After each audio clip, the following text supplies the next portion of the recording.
AITA for divorcing my husband because he spent 10 minutes in the car during a family emergency. Have been married to my husband, M, for 2 years. He has a habit of sitting in the car 5 to 10 minutes before entering the house. I don't know why he does it, but he talked about a past traumatic experience he had when he came home and caught his ex cheating on him. Because of that, he'd just spend few minutes in his car before he enters his home as response to his trauma. Now, I won't say that he's wrong in coping with what happened, but this has made me feel uneasy, and it had caused many fights between us. Like when we have guests, he'd sit outside before coming in, or when dinner is waiting on him and he'd take 10 minutes silently sitting in the car. I was worried that something might come up and he does not respond properly. And it happened last week. My 8-year-old son tripped and fell from the stairs and broke his ankle. He was in so much pain and I called my husband to come take him to the hospital, and he rushed out of work, but then I called and then I was stunned when I looked out the window and I saw him sitting outside the house in his car. I was both shocked and angry. I ran outside and I asked how long he was sitting in the car. He told me around 8 minutes. I asked why he didn't come into the house immediately to help, and he said he would after 2 more minutes. I was so mad and hurt, but tried to rush him, and he insisted he wouldn't feel comfortable coming in until the 10 minutes were up. He told me to get my son ready to take him to the hospital, but I started screaming at him nonstop, telling him this was a family emergency and that he was out of his mind to behave like that. It might not have been my best response, but I was shocked by his behavior and quite concerned because I had this situation always stuck in the back of mind, thinking what my husband do when there's a family emergency. I ended up taking my son by myself when my neighbor intervened and offered to take us.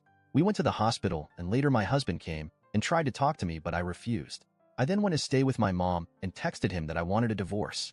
He tried to rationalize and justify what he's done, saying he could not help it and that he was nervous and wanted to help my son but felt stuck. I refused to reply to his messages, and days later his family literally harassed me, saying I was making my husband's trauma more severe and that I disrespected his boundaries by pushing him off his limits. I feel lost and unable to think because of the whole ordeal. My family are with me on this, but they can be biased sometimes. My husband is still trying to basically talk me out of divorce, saying I'm making a huge deal out of it. I feel like I no longer have trust in him, especially when it comes to serious stuff like how cold he acted in a family emergency. Edit to clarify that my son isn't his biological son. We don't have kids together. Comment 1. It sounds like he is stuck in a compulsive behavior. He needs to find a professional to help him address it. It's going to be tough, especially as he let you down when you needed him. I bet he feels really bad about the situation. I hope your son is doing okay. Comment 2.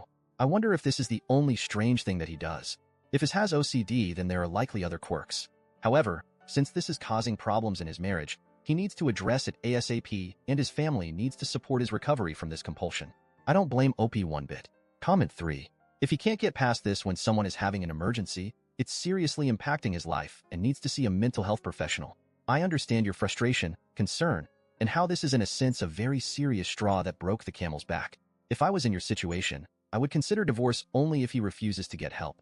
You've been more than understanding when it's stuff that's not as big of a deal like dinner being ready, but in medical emergencies he needs to be able to either work through his discomfort or be okay with being uncomfortable. It's not acceptable or fair to you or your family to put someone else at risk because he would feel uncomfortable walking into the house.